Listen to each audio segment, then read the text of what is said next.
I can still remember most of them quite well. However, there was one race that stands out above all the rest. On that particular day, I was participating in the junior varsity race.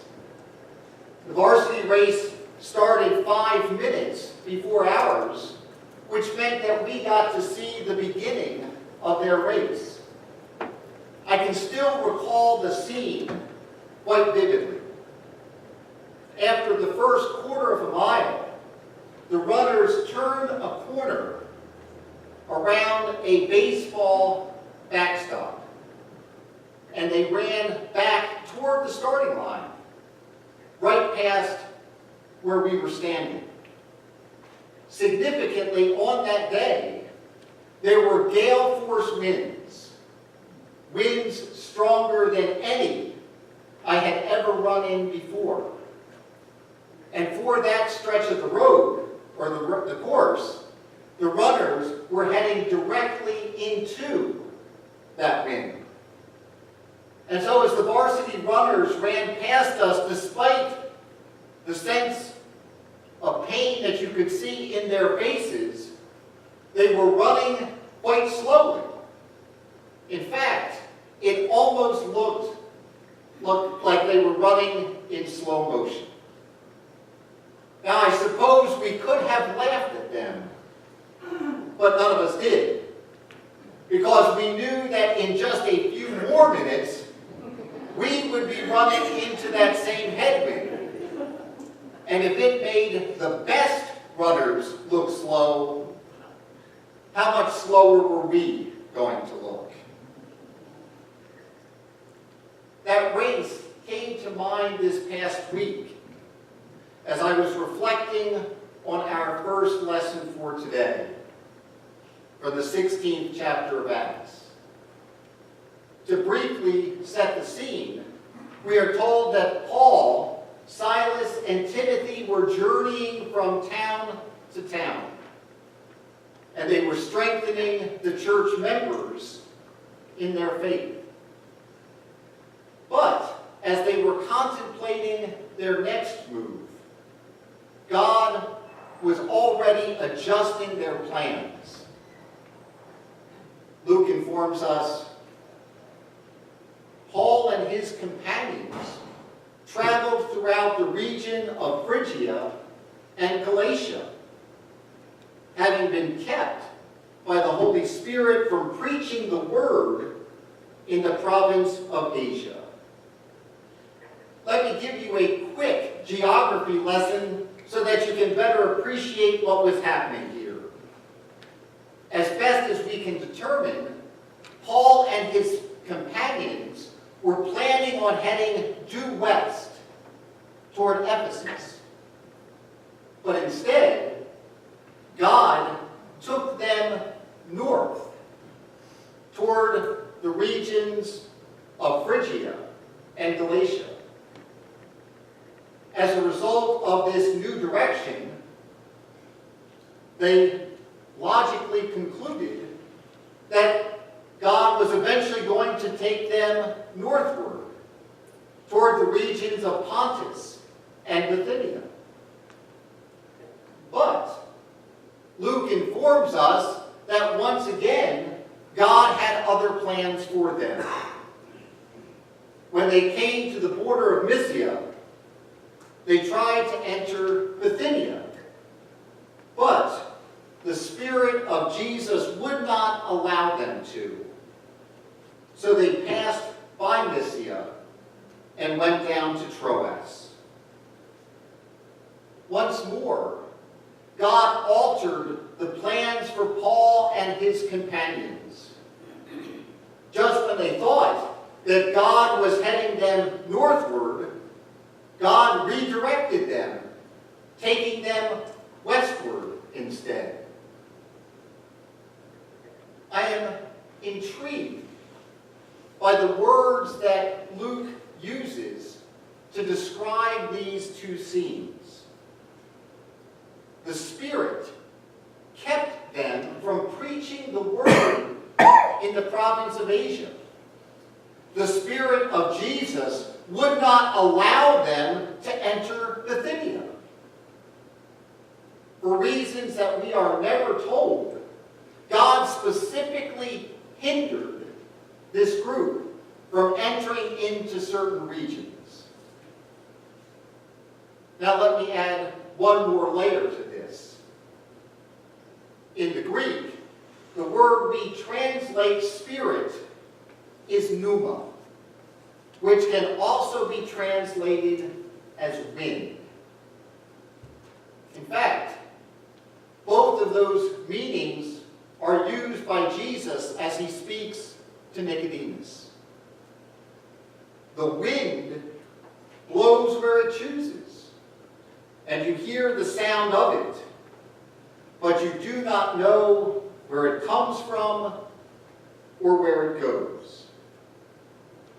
So it is with everyone who is born of the Spirit. In our lesson from Acts, the wind of God was initially blowing against Paul and his companions. I suppose that they could have run into that wind. But as I mentioned earlier, running into a headwind is very difficult. And it is even more difficult when God is the source of that headwind. But as we heard, they opted to wait until the direction of the wind changed. And once that happened, they were able to run with the wind of God blowing at their backs. Paul had a vision that took them to Macedonia. They entered into Philippi, where they met Lydia and some other women. And the gospel message began to spread in the continent of Europe, forever changing the course of Christianity. About 4.5 years ago, I found myself in a situation somewhat like Paul and his companions. I was without a congregation to serve, and consequently, I was contemplating my next move. While I was aware that there was an opening at a Lutheran church in Morganton, you were only at the very beginning of that call process. And in October of 2014, the East Tennessee Diocese of the Episcopal Church contacted me. They had heard that I was available for a call. And since the ELCA and the Episcopal Church have full pulpit fellowship, they wondered whether I would be interested in interviewing with a local Episcopalian church. I did. And things went well.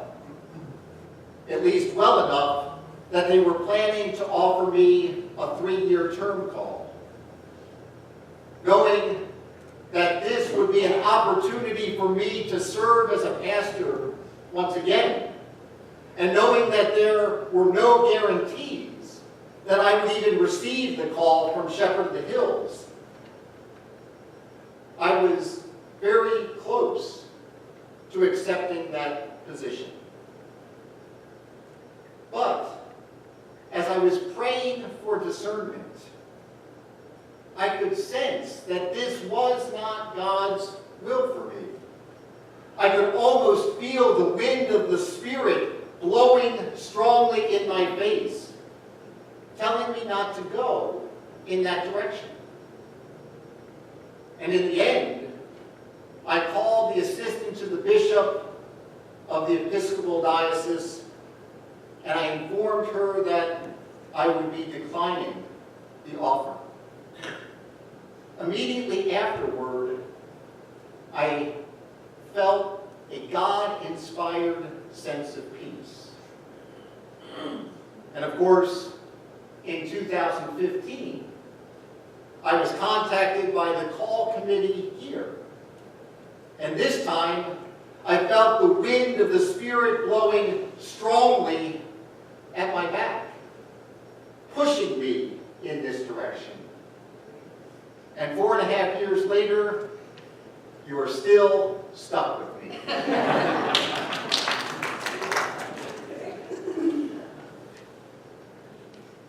As individuals and as a congregation living together, we find ourselves at times when we need to make life-altering decisions.